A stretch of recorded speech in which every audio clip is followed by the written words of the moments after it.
hotels to suffer headaches, dizziness, and some serious brain injuries similar to a concussion. Last year, Cuban investigators told us they would never allow their territory to be used that way.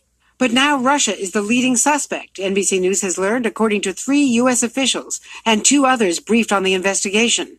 Evidence, they say, backed up by highly secret communications intercepts collected during a lengthy and ongoing investigation involving the FBI, CIA, and other agencies.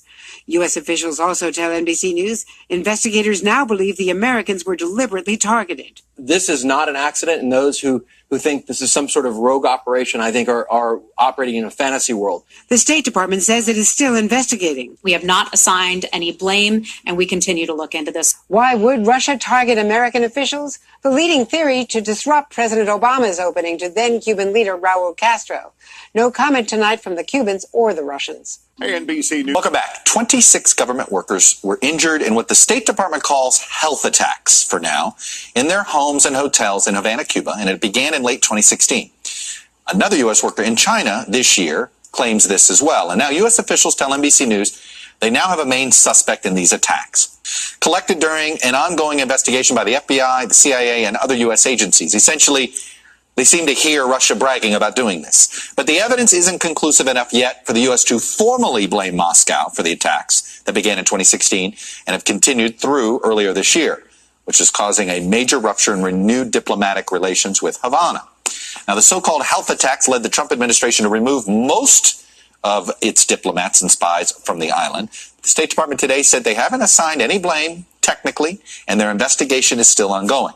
They said there is no known cause and no known individual or group believed to be responsible at this time. Let's bring more on this story. Let me bring in one of my colleagues behind this report. Josh Lederman is a national political reporter for us here at NBC News. And Evelyn Farkas is a former Deputy Assistant Secretary of Defense for Russia, Ukraine, and Eurasia in the Obama administration. And she is now an NBC News national security analyst as well. All right, Josh, let me start with you. This is your scoop.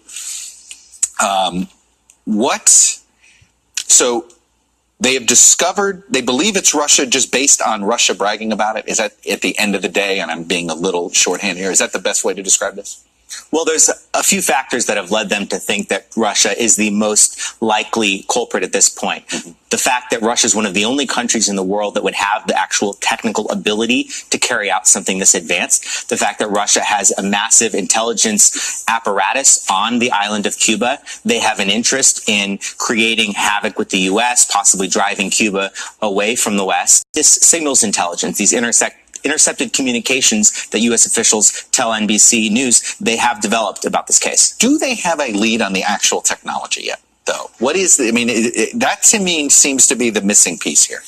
They have a few leads. They do think that microwave technology was likely involved in this, but officials also tell us that it's possible that there were at least 1 or 2 additional technologies that could have been used in addition or in conjunction with microwaves. Okay. Is this what? Somebody's aims an antenna, a microwave antenna at somebody's house? I mean, help me out here. A van, I've heard some people say, they saw a van drive away. So a van just comes close to a diplomat's house. Is that basically how they think this works? The situations have really varied from case to case. There have been reports that someone saw a speeding van driving away. Some folks heard things above their basically on the roof and thought it might have been coming from above. But one thing that is consistent in all of the cases that the State Department has confirmed is that it seems to be coming from a specific direction. People report it seemed like it was coming from the left or the right, and then my effects were more, I lost hearing on my right side in line with where it seemed to be coming from. So the idea of, by the way, I know one of the theories was mass hysteria, which has been one of the theories that maybe everybody thinks something happened and nothing did. Has that been ruled out?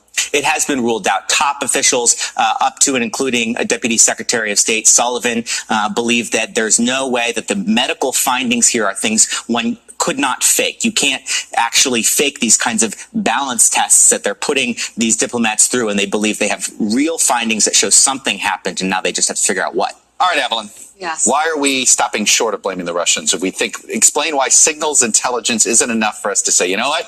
It's you, Moscow. Well, it depends how much we have. And then, of course, how we got it, what we have, we may not want to reveal because we're continuing to use that to collect, to continue to look at what the Russians are doing and saying. So I think we try to get other information from humans and other sources. So I think we try to get other information from humans and other sources. And then ultimately, you don't really want to come out publicly saying, for sure the Russians did it, unless you have something you can show and then something you're going to do, right? Because you can't just say, oh, they attacked us and then what, right? I mean, so the government's not going to come out, just like the British waited. I'm sure they had a lot of intelligence on the Novichok attacks, on the nerve agents that were used in Salisbury, England.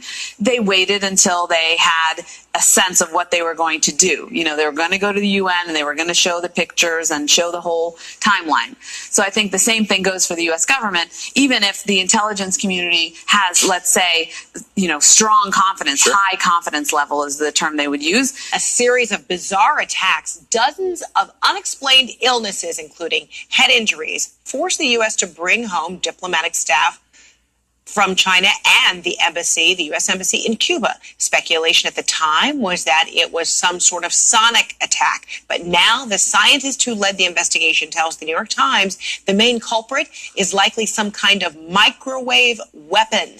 CNN's Patrick Ottman is following the story from Havana. So, Patrick, what happened at the U.S. Embassy that led authorities to suspect that it was indeed an attack? And now we're talking about these, a microwave weapon.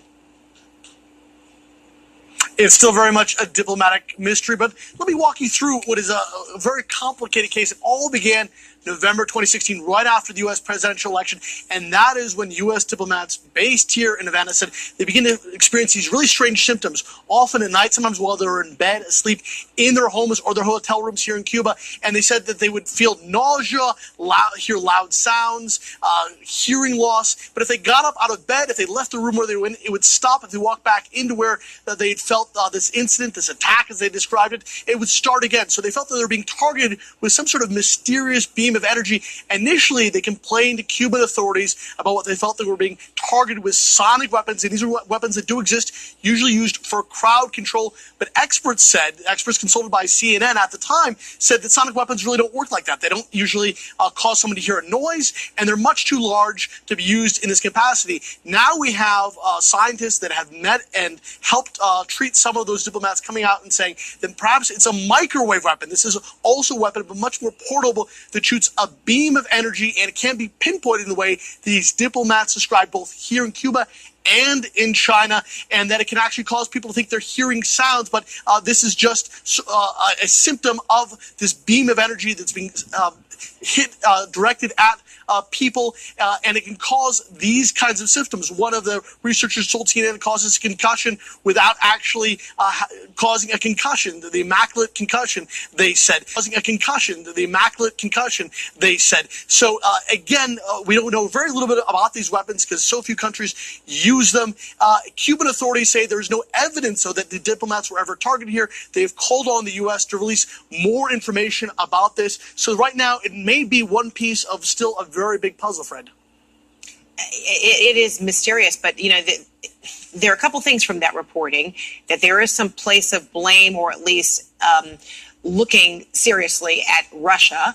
And then the other is, it's not just a very disturbing high-pitched noise, but there might even be voices or a message, a continual message that people have been victimized by, this sound. And then the other is, it's not just a very disturbing high-pitched noise, but there might even be voices or a message, a continual message that people have been victimized by, this sound, there's this kind of messaging coming from it.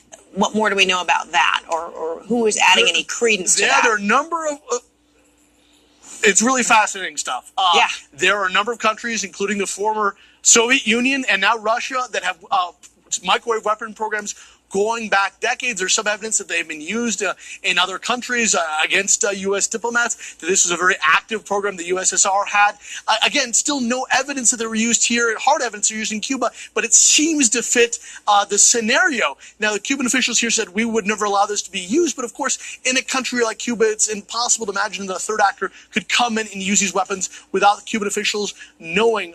They've allowed the FBI to come in. They have allowed Canadian investigators, because there's some Canadian diplomats that have complained of similar symptoms, and they've turned up nothing. But in a way, you read about these weapons and these weapons programs that did exist, and it's kind of the perfect weapon because it leaves no trace.